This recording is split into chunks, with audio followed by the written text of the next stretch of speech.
ओम नमो भगवते वासुदेवाय। ओम नमो भगवते वासुदेवाय। ओम नमो भगवते वासुदेवाय। नारायणं नमस्कृत्यं नरं चैव नरोत्तमं देवीं सरस्वतीं व्यासं ततो जयमुदीरये। कष्टप्रायेषु अभद्रेषु नित्यं भागवत सेवया भगवते उत्तमश्लोके भक्तिर्भवति नैष्टिकी। Welcome to Bagavatam session, Canto 11, Chapter 3, text number 11. 11. Chapter named Liberation from Illusory Energy.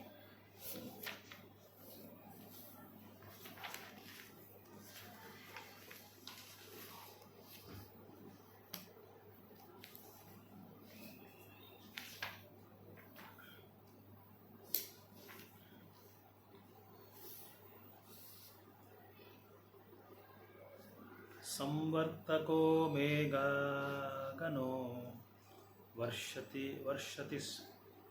स्म सतां समः दाराभिहस्तिहस्तभिर् लियते सलिले Virat संवर्तकः of annihilation, mega ganaha, hordes of clouds, varshati will rain, sma indeed, satam samaha for 100 years, darabihi with torrents, astabihi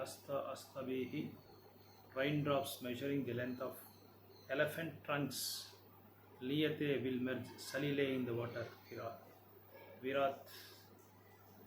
Virat, the entire universe. Translation purport given by disciples of Bhaktivedanta Swami Srila Prabhupada ki jai. Hordes of clouds called Samvartaka pour torrents of rain for 100 years, flooding down in raindrops as long as trunk of an elephant. A deadly rainfall submerges the entire universe in water.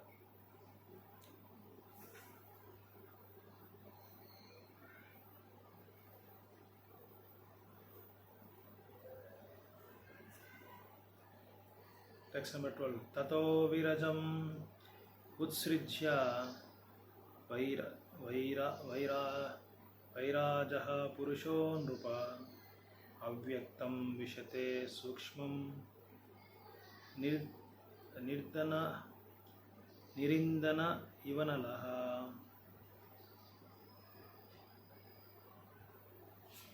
Tata then virajam, the universe, utsrijya giving up as his body, Virajaha Purusha, the personality of the universal form, Hiranyagarbha Brahma, Rupa, O king, Nimi, Avyaktam, unmanifest nature, the Pradhana, Vishate, he enters, Sukshmam, subtle, Nirindanaha, devoid of fuel, Iva, like, Analaha, fire.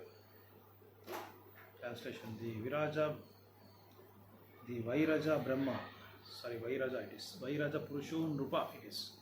Vairaja Purusha means universal form of personality.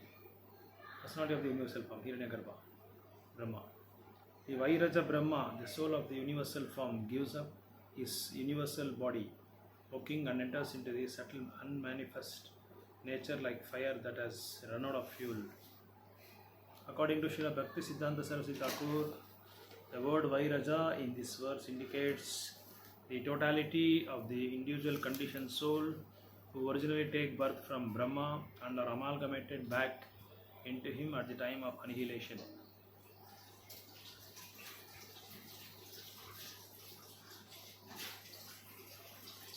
By the manifestation of the Virat Purusha, the universal form of the Lord, there is temporary display of forms, qualities and activities within the material creation. But the entire cosmic scene reverts to inert formlessness when the creation is withdrawn by the Supreme Personality of Godhead. Therefore, the Lord's universal form cannot be accepted as the eternal form of the Lord.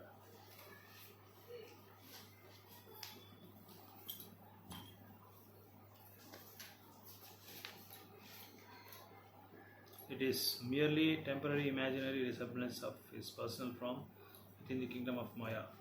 In the first canto of the Srimad Bhagavatam as well as in the second canto, the universal form of the Lord is clearly explained to be an imaginary form offered to the neophyte for meditation on God. Those who are excessively materialistic are totally unable to understand that the Supreme Personality of God is actually Sachitananda Vigraha, or the eternal form of bliss and knowledge, transcendent to the exhibition of material energy. Therefore, to encourage such gross materialists to become faithful theists, the Vedic literature instructs them to meditate upon the physical universe as the gigantic body of the Supreme Lord. This pantheistic conception does not reflect the ultimate reality of the Supreme Lord, but it is technique to bring the mind gradually towards God. Srila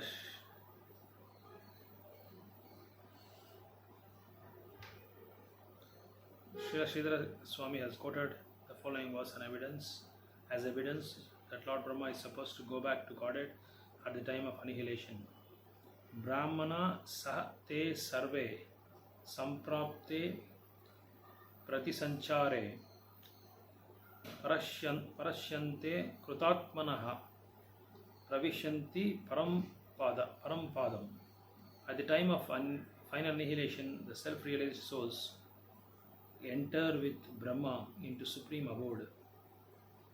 Since Brahma is sometimes considered the best devotee of the Supreme Lord, he surely should obtain liberation rather than merely entering into the unmanifest state of material nature called Avyakta. In this connection, Srila Sridhara Swami points out that there is a class of non-devotees who attain the planet of Brahma by performing Ashwamedha Yajna and other sacrifices, and in certain cases Brahma himself may not be a devotee of the Supreme Personality of Godhead. So the words Avyaktam Vishate Sukshmam can be understood to indicate that such a non-devotee Brahma cannot enter into the spiritual sky. Despite have achieved the ultimate universal status of material experience, but when Brahma is a devotee of the Supreme Personality of Godhead, the word Avyaktam can be taken to indicate the spiritual sky. Since the spiritual sky is not manifest to the conditioned souls, it may also be considered Avyakta. If even Lord Brahma cannot enter the kingdom of God without surrendering to Supreme Personality of Godhead, then what to speak of other so-called pious or expert non-devotees? In this regard, Srila Vishwanath Chakravarti Thakur has pointed out that there are three categories within the status of Brahma, namely those of Karmi, Gnani and Devotee. A Brahma is the most exalted Karmi of the universe.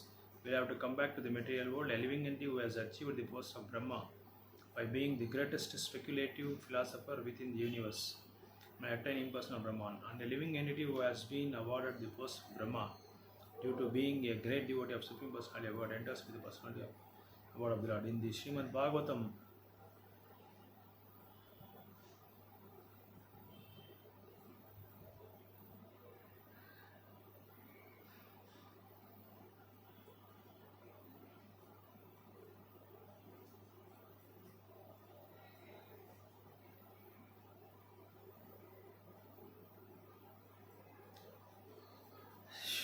Srimad Bhagavatam 3.32.15, yet another case is described. A Brahma is a devotee of the Lord, but who has tendency to think himself independent or equal to the Lord may achieve Mahavishnu's abode at the time of annihilation. But when creation begins, again he has to return and again to take the post of Brahma. The word used in this case of Veda Drushtya, which refers to the tendency to think oneself independently powerful. So the various destinations possible for such an exalted living entity, as the Lord Brahma definitely proved that any material position is worthless for guaranteeing an eternal life of bliss and knowledge. In Bhagavad Gita, Lord Krishna promises that if one gives up all other so-called obligations and surrenders to the devotional service of the Lord will personally protect him and bring him back to the supreme abode, the spiritual sky. It is a futile and foolish to try to achieve the perfection by one's own strenuous endeavor and not surrender to the lotus feet of Sri Krishna. Such a blind attempt is described in the 18th chapter of Bhagavad Gita as Bahulashayam, indicating that it is work in the material mode of passion. Brahma is the Lord of passion, and his creation and management of the entire universe are certainly Bahulashayam, or strenuous endeavor, is the most exalted sense. But all such passionate work, even that of Lord Brahma, is ultimately useless without surrender to the lotus feet of Krishna.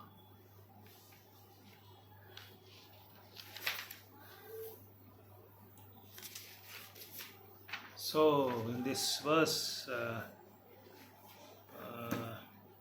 just a recap before this, before going to discuss about the 11th verse. We have seen in the earlier verses that about the creation, maintenance, and annihilation, and how the conditioned living entity is forced to experience repeated birth and death. So, a soul which is not surrendered to the lotus feet of the Supreme Personality of God because of his meditation on sense objects. So he keeps on keeps on revolving around all the planets, getting trapped by birth and death cycle.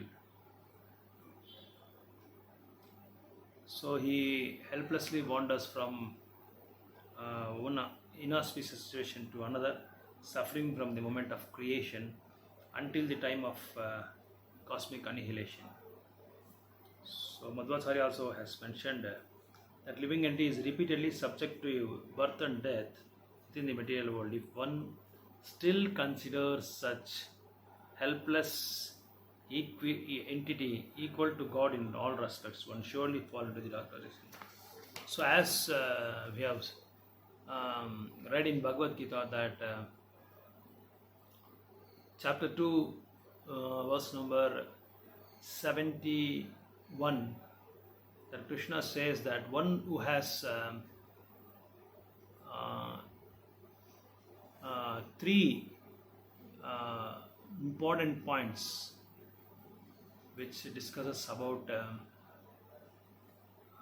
the desires, kama, and another one is the sense of proprietorship, and the third one is false ego. One who has these three weaknesses in his material life, one cannot in his sadhana. So that particular person cannot be having any sort of peace in his life, and once he doesn't have a peace, definitely will not have any sort of a happiness also. So one should be desireless. That means he should not have any sort of any pinch of a desire to enjoy or to engage in sense gratification. Sense gratification is the root cause of all our repeated birth and death. Dehinosmin yata dehi kaumaram evanamjara tata dehantara praptir. We keep changing the bodies every time because of our unfulfilled desires in our previous birth. So why these things happens? Because the root cause of these sort of desires is because of meditation or contemplation on particular sense objects. Dhyayato vishan pumsa sangasteshu upajayate sangasteshu upajayate. So Krishna says in this particular verse, I think it is 68 or 69, he says that because contemplating on particular object, we develop attachment, and due to this attachment, we develop karma, and when those desires are not fulfilled, then we get frustration, then we become annoyed, we get angry. So it is like a flow chart. When you get angry, naturally you will be in delusion, and once it leads to delusion, your memory will be confused. I mean, you will have a lot of disturbance in your memory, and once memory is disturbed, then there is definitely you lose your intelligence. Whatever intelligence you have, you lose it. And that's all. Once you lose intelligence, you will fall down from the spiritual platform, and whatever you have achieved so far in your spiritual plane, so you are going to fall from you are going to fall from the topmost position, the state which you have acquired so far in your life. So that is a contemplation or meditation on particular object is brilliantly analyzed.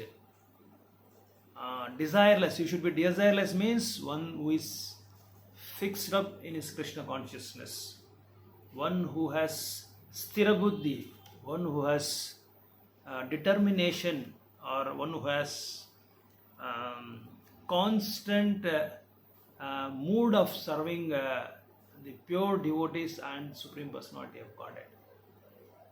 So that will dovetail all our material desires. So one cannot have one cannot control the senses as Mayavadis or Jnanis. They try to control senses externally. Then what happens? Definitely they'll fall down, because the nature of senses is to be engaged in some activities, engaged in some particular activities. You cannot control the senses, but you can engage the senses like Ambrish Maharaj. You can engage the senses in serving the lotus feet of Lord Krishna. So,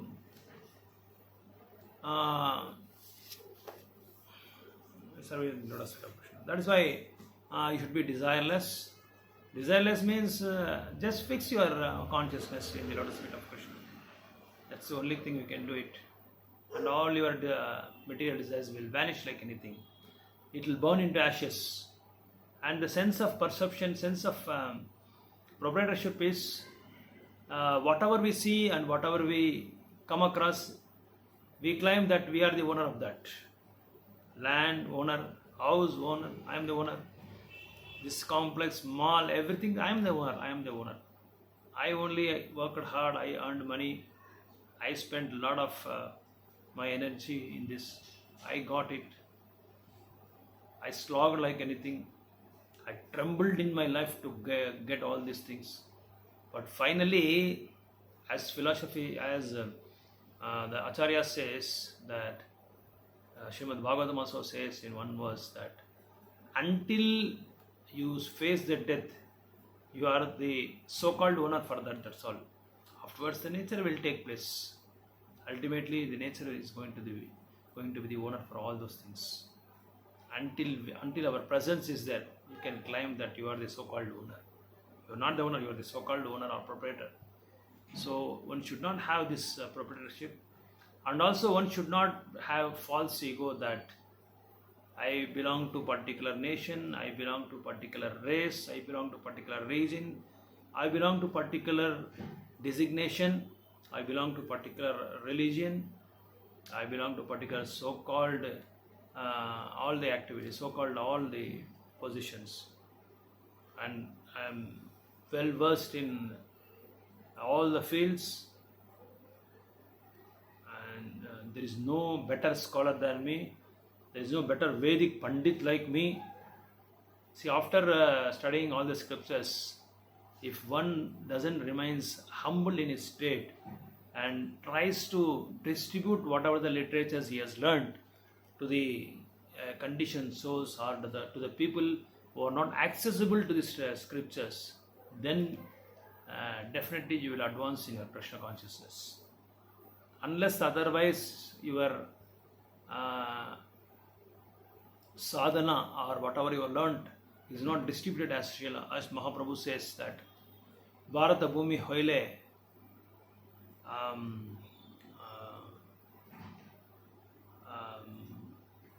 Bharata Bhumi Hoile Karo Paropakari says. That means Bharata Bhumi Hoile, you do all samskaras, you purify yourself, you make your chitta clean, cleanse your heart, then distribute whatever you have learnt to other countries or to other people, to whomever you meet. Yare dekho, tare dekho, Krishna Upadesh. Whomever you see, whomever you meet, just distribute Krishna's advice, Krishna consciousness to them.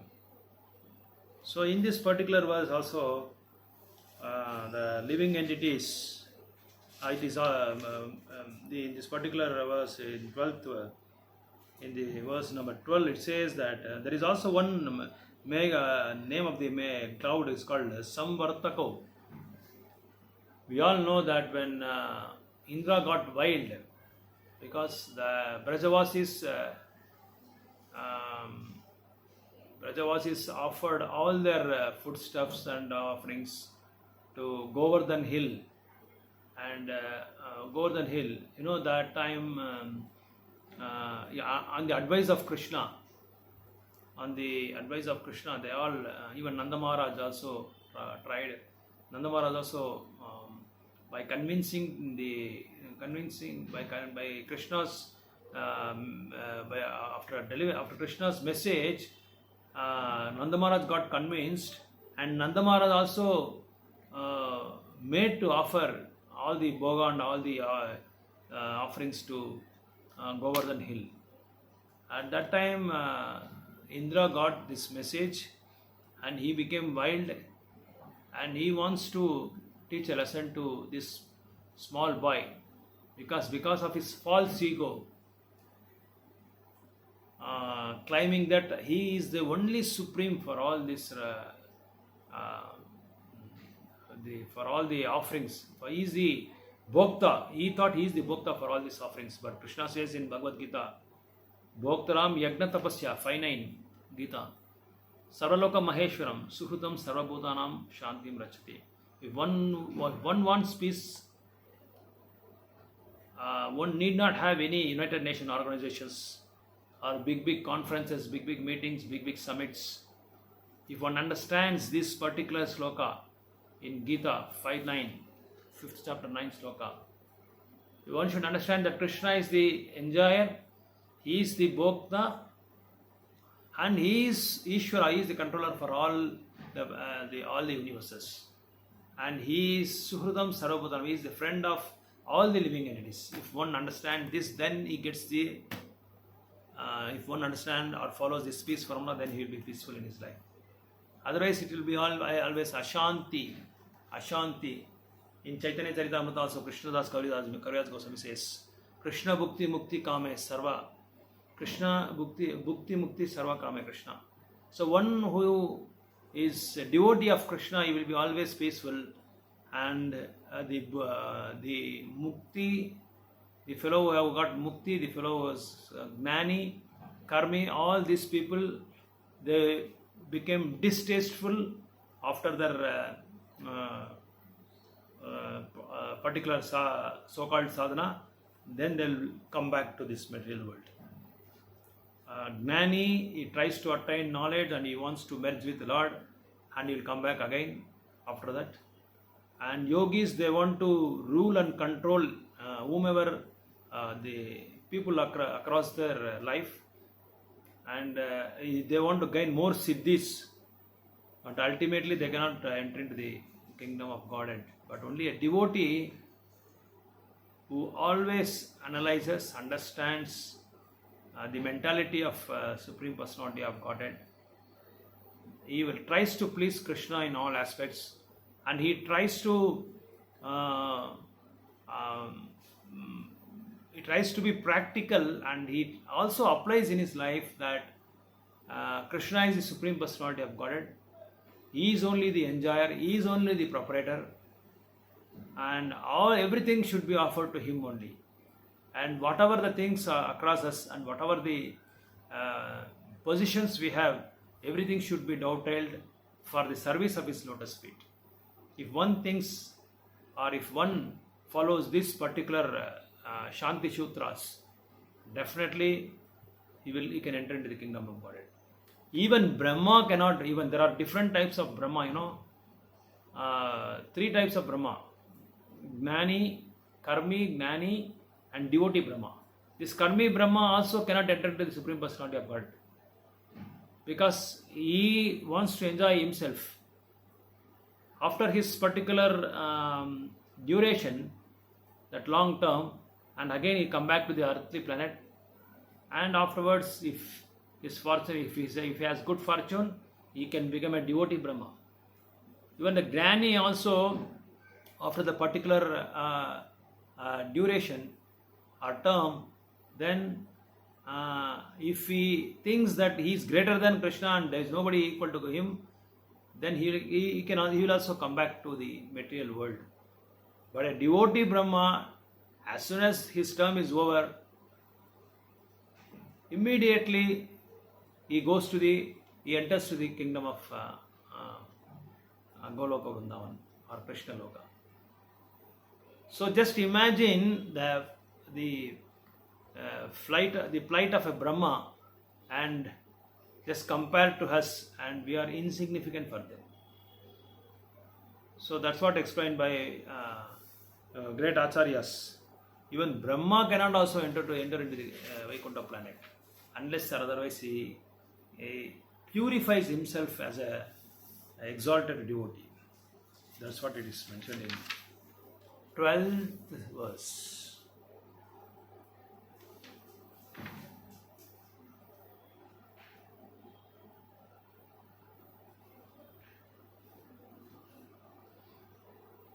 And Krishna also promises that if one constantly chants his holy names of the Lord without offenses, as mentioned in Padma Purana, and remains humble and tries to be Jivadaya, means to show compassion to other living entities, and surrenders unto the Supreme Personality of Godhead, he promises that definitely he comes back to my abode. He also gives 4-point formula in Bhagavad Gita 1865, I think, that Manmana Bhava Madbhakto Madhyaji Mam Namaskaro Mame Vaisha Sektam Atmanam Matparayana. He says that always remember me, become my devotee, pay obeisances, and Manmana Bhava Madhyaji Mam Mame Vaisha, and pay and offer obeisances unto me under the lotus feet of my Lord, the lotus feet of me. Then definitely he comes back to me without any fail.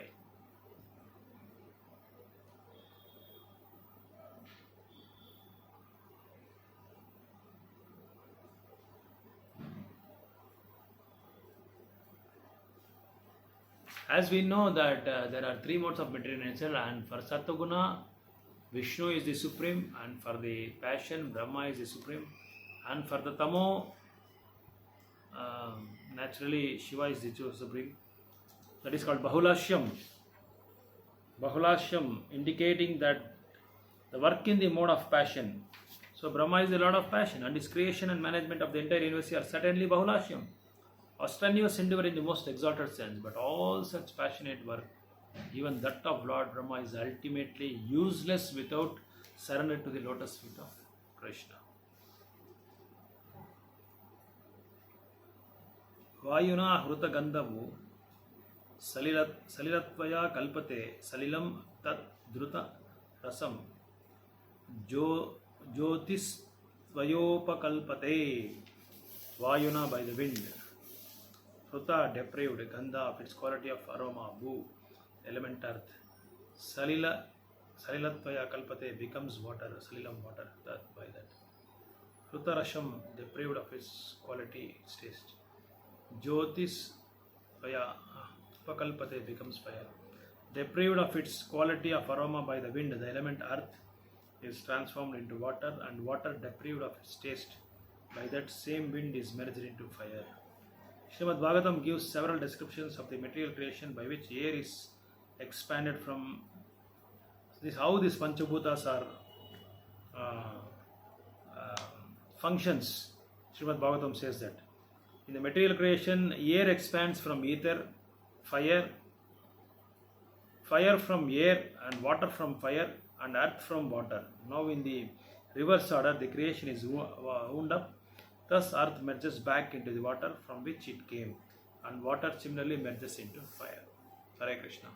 So coming to the point of false ego, when Indra came to know that, then he wants to punish Krishna, this small boy, without knowing that he is Krishna, he is the Supreme Personality of God. Then he sent this Samvarto, the name of the Mega is called Samvartako. The Samvartako Mega is, the one drop of Samvartako Mega is like a great trunk of the elephant. So it destroyed, he sent that Samvartaka Mega to destroy and annihilate the entire Brajabhumi. Then all the trunk-like raindrop has entered to the Brajabhumi, and it devastated the entire Brajabhumi. And when this happened, all the Brajavasis went and took the shelter of Nanda Maharaj, and Nanda Maharaj called Krishna, and he was about to chastise Krishna. See, Krishna, I heard that because of you, I made to offer everything to Govardhan, but see what happened. Indra became angry, and he is showing his supremacy towards our Brajavasis. And what is applied? On what's your reflections and reactions about this? Immediately Krishna said, Baba, don't worry, Baba, I will take care of this. And he called everyone, the entire Brajabhumi, and he lifted the Govardhan hill like an umbrella, like a small boy lifts an umbrella. And he, in a just little finger, he lifted the Govardhan hill, and all the Brajavasis take the shelter of that Govardhan hill lifted by Krishna. So one who takes the shelter of Krishna, like in Brajavasis taken shelter at Govardhan, Krishna is the rescuer, Krishna is the protector, Krishna is everything. If you say yes to Krishna, then there is no to Maya. Maya will not even touch our, Maya will not even come near to us. As soon as Maya sees, Maya notices that we have said yes to Krishna, then Maya will run away like anything. It will not even turn backwards towards our side. It will run like anything. It will run like a fox, putting bigger and larger steps. It gets scared. So, यहाँ कृष्ण माया नहीं अधिकार. कृष्ण रे सूर्य समान, माया रे अंधकार. So, यहाँ कृष्ण माया नहीं अधिकार. So that's why Prabhupada says, that if you have Krishna, Maya will not come to you. If you have Maya, Krishna will not come to you. So it is our brilliance, intelligence, talent, and awesome characteristics that we have to decide whether we are going to take shelter of Maya or Krishna.